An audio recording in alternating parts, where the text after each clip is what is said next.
Wash your face. Wash your face is a significant issue because it means literally, don't let your past affect your present. Wash your face means wash everything off you that you collected along your journey and prepare yourself for where you're going. Wash your past off of you so that it doesn't pollute your present. You'd be surprised at the people who have ruined where they are with where they came from. See, the problem with some of y'all, you can never reach forward because you're too busy looking at the past. You're still trying to figure out who did what they did, how they did it, when they said it, why did this happen to you. You got to forget about it. It's over. Ain't nothing you can do about it. It's history. You can't change the past. You can't do anything about yesterday. The only thing you can do something about is tomorrow, and you need to be spending the day doing something about what's going to make tomorrow different. You can sit across the table to interview them, and when you start interviewing them, they start talking about what they went through and what they went through on the last job. They just wasn't ready for me, and they just didn't understand my gifting and the person of my color. And after a while, you can see bitterness. And the whole problem is, regardless of whether they went through a bad experience or not, they've never washed their face. And you're not ready for what God is about to give you now because you're still polluted with what you went through then. You'd be surprised at the people who are married to 2 or 3 people, not legally, but mentally and emotionally. You're with Fred, but you're still angry about Jimmy. And you got an attitude about Willie, and now you're with Fred, treating him like he might be Willie. And just in case you haven't, Jimmy used to do that, and you're ruining your present because your past is still active in your life. The old woman taught the young girl, before you go any further, wash your face. I shouldn't be able to look at you and see your past on your face. Wash it off you. You can't go forward until you wash the past off you. Forgetting those things which are behind. I don't care how long it takes, if it takes laying on the altar, if it takes 6 months, if it takes 6 years, you cannot go forward until you wash your face. You're not ready for Boaz until you wash your face. You got too much stuff on you from yesterday. You must wash your face. Somebody say reaching forward. That word reach means to stretch for the future. It's a stretching. Clinging issues from the past, residue that we can readily detect. It is possible to be delivered from something and still not wash the effects of it out of your lifestyle. I don't care what you got to do to wash your face until people can no longer look at you and determine what you were before. You'd be surprised at the people who can't figure out why their life is being polluted. They've actually been delivered. They've actually gone on in their life, but they fail to wash from their face where they came from, and they look like where they were, and so they're still penalized as if they were where they were. Even though they've come up higher, they didn't wash their face. You got to wash your past off of you, or you will forfeit your opportunity to go forward. And you'll be angry at people and upset at people, but people wouldn't be talking about you if you would just wash your face. You can't go to the bed of Boaz looking like a Moabite. So your big problem is you want to stay in the level of comfort. And God's word is to tell you today, he's going to put you in situations and environment that you're not going to be comfortable. Somebody tell your neighbor, I might not be comfortable now, but I can get comfortable. I might not have been down this road before, but I can come down here enough times to where I know where the turns are and what to do and how to make it. But you got to look ahead. Somebody say, look ahead. Say it one more time, look ahead. Isn't it amazing how God's will and purpose will take you to places that if you're not prepared for, you will keep losing them and not know why?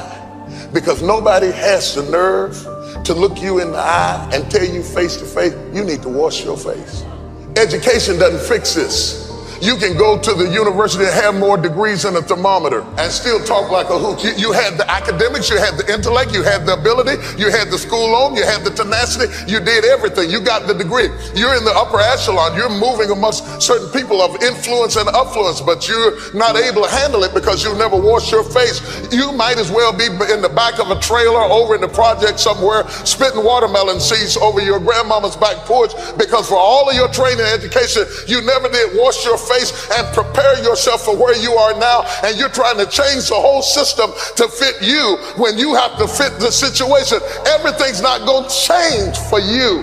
You've got to, oh God, who am I talking to today? What am I trying to tell you? I'm trying to tell you, if you stretch and reach for what you want to do, if you reach out for it, and if you have a mentality to press for it, you can get whatever it is you want to do. Because if you don't start changing your attitude, you will miss your altitude. God will want to take you up, but your attitude will keep pulling you back down. Oh, you're not ready for this. How many times have you been approached by a sales clerk who couldn't sell you anything because they had a bad attitude? Somebody else walked up to you and sold it to you, and you bought it with the quickness because they knew how to approach you.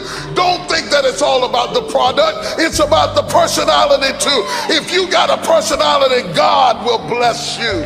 Somebody say you got to forget some things.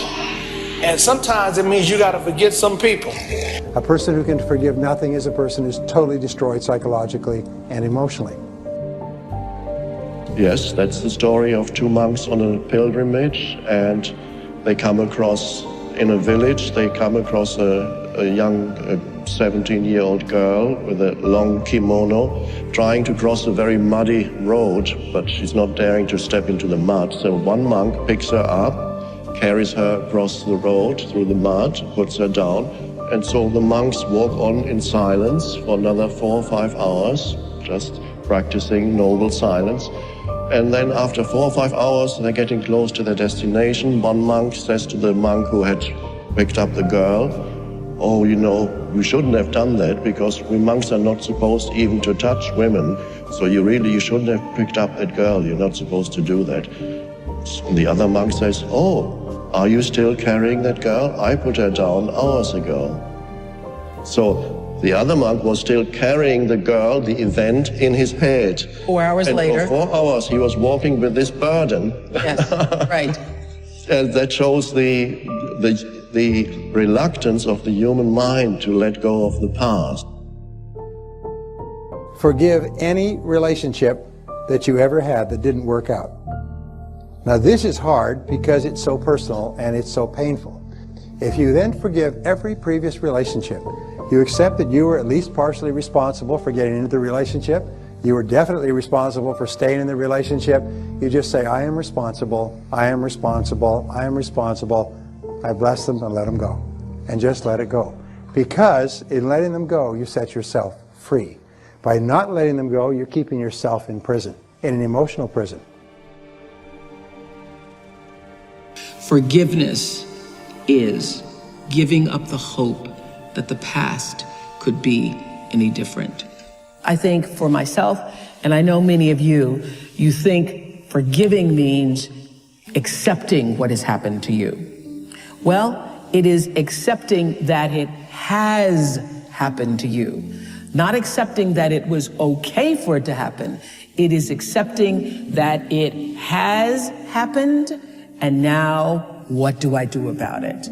Forgiving is giving up the hope, not holding on, hoping, wishing that it could have been any other way than it actually was.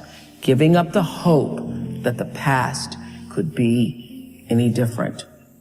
And when I got that, I think it took me to the next level of being a better person, because I don't hold grudges for anything or any situation, and neither should you. It's letting go so that the past does not hold you prisoner, does not hold you hostage.